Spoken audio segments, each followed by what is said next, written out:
Sveicināts starp rindām, ar jums atkal kopā ir Filips, un šodien parunāsim par Game Week 33. Tātad par uzlabojumiem jūsu wildcardā, kurš ir saplānots uz 33. Game Weeku. Daži cilvēki jau viņu izmanto, daži cilvēki viņu tikai izmantos, daži vienkārši grib veikt kaut kādus labojumus.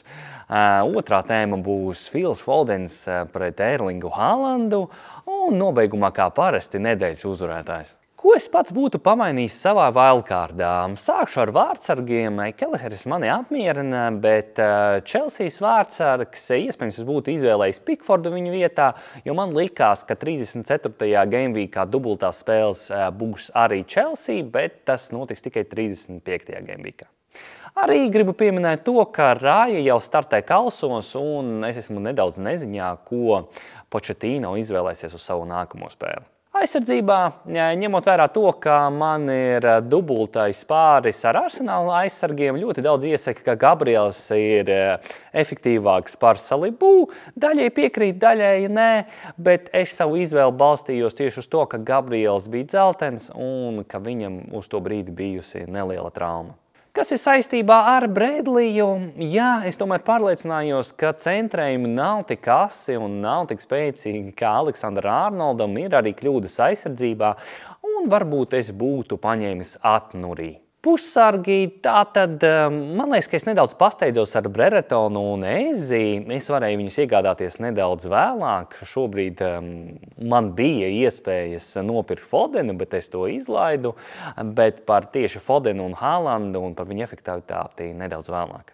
Uzbrukumā iespējams es būtu izvēlējies Darvinu Solankas vietā, bet mēs redzam, ka tā saucamais darvinisms ir diezgan lipīga slimība, un tās neizmantotās iespējas, kas netika realizētas pret Manchester United, Liverpoolai var maksāt tituli. Joprojām Darvins high risk, high reward spēlētājs, cerams, ka es pārāk daudz nenožēlošu, ka viņš nebūs manā komandā. Oli Watkins manā komandā viņš nebija, kad viņš atnesa double digitus 13 punktus, bet es īsti nenožēloju par to izvēli, jo viņš bija traumēts un, diemžēl, es nevaru paredzēt nākotni un mana izvēle viņu pārdot bija pamatota. Es arī neieteiktu cilvēkiem druģaini pirkt viņu atpakaļ, jo kalendārs būs grūtāks un nebūs dubultās spēles. Erlings Haalands, mans kapteinis uz 33. Game Weeku, un tagad tāda pārēja par to, kurš tad ir labāks, Fodens vai Haalands. Es biju iepostojis tieši Twitterī, kur viens no FPL ekspertiem salīdzina Fodena performanci, kad viņš spēlē atsevišķi no Haalanda, De Bruyne un Alvaresa un kopā ar viņiem. Kad viņš spēlē kopā ar šo trio, tad viņš spēlē nedaudz vairāk uz flangiem, nedaudz plašāk, un viņš nav tik bīstams, arī statistika to pierāda.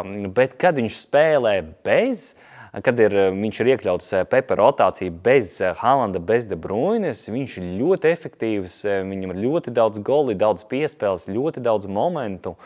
Un šis spēlētājs noteikti būtu must have, bet ņemot vērā to, ka ir Pepa rotācija, mēs nezinām, kādu schēmu viņš spēlēs. Pagaidām es neriskēšu iekļaut gan Fodenu, gan Haalandu. Manās acīs Haalands ir pārbaudīta kvalitāte, bet es sāku saprast, ka tā cena un tās iespējas, kuras viņš man liedz izmantot, var man maksāt stipri vairāk nekā Latvijas titulu, pa kuru es tagad varu tikai sapņot, bet arī mūsu mazās līgas top 3. Manu komandu uz 33. Game Week jūs varēsiet redzēt šortā, bet tagad ķersimies pie ilgi gaidītā nedēļas uzvarētāja.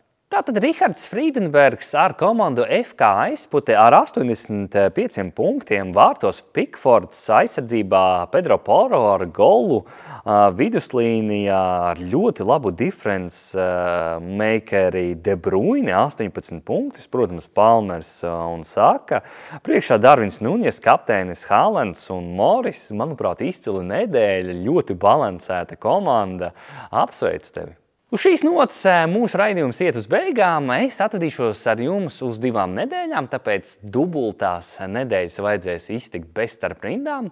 Bet es centīšos sagādāt jums kādu pārsteigumu no futbola dzimtenes, bet neko vēl nesolu. Tiksimies drīz!